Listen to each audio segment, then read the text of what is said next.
Hello, ARM family. Welcome to Iron Sharpens Iron here today. Just giving some ministers manna and just some food for thought. We've been speaking a little bit about preparation.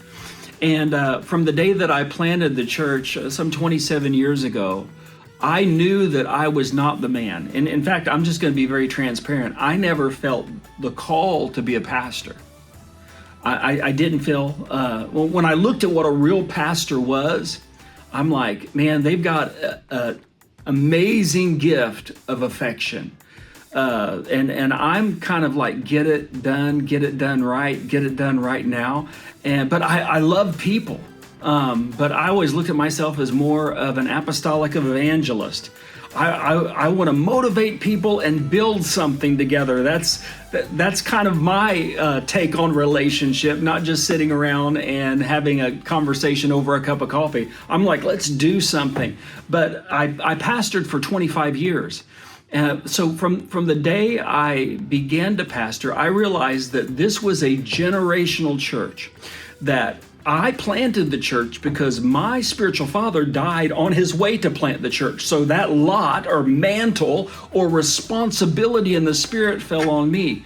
But immediately when I planted the church, I was thinking, I'm not the man, but I'm a conjunction between one generation and another generation.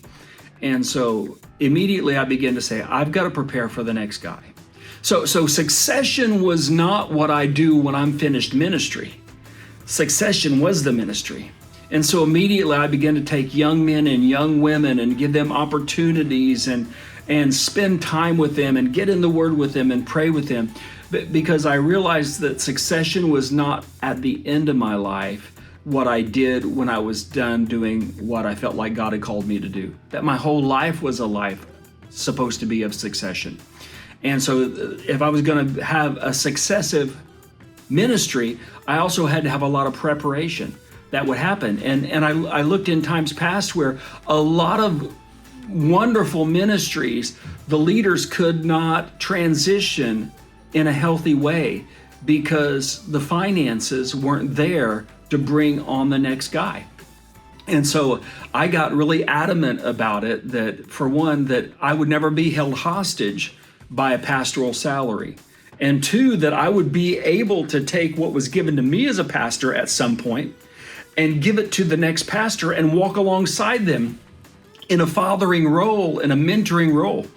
And so 13 years before I quit being the lead pastor of the church, I was able to stop taking a pastoral salary because it was in my heart, Lord, I don't want to have to be held hostage because of a salary to release the next person.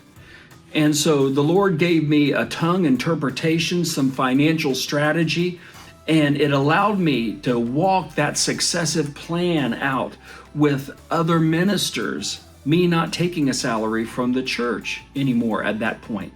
And so in my heart, preparation had everything to do with the next generation. The Bible says this: a righteous man has an inheritance for his children's children. It's one thing for me to prepare for my future, right? That's called personal development. But it's another thing to prepare for somebody else's future. You build differently that way.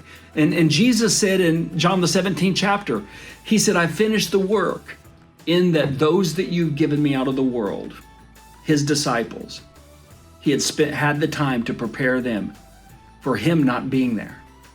And so I just want to challenge us right now. One of the things about preparation is it's good to prepare for your own personal life and what your future will require of you.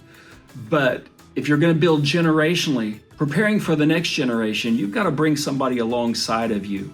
You've got to mentor them. You've got to love them to life. And, they're not going to get it on a Sunday morning necessarily. They're going to get it through time and attention with you.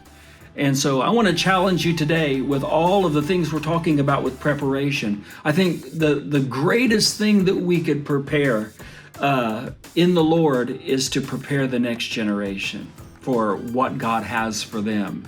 And so we're called to be conduits and channels and tributaries, not ponds that stagnate.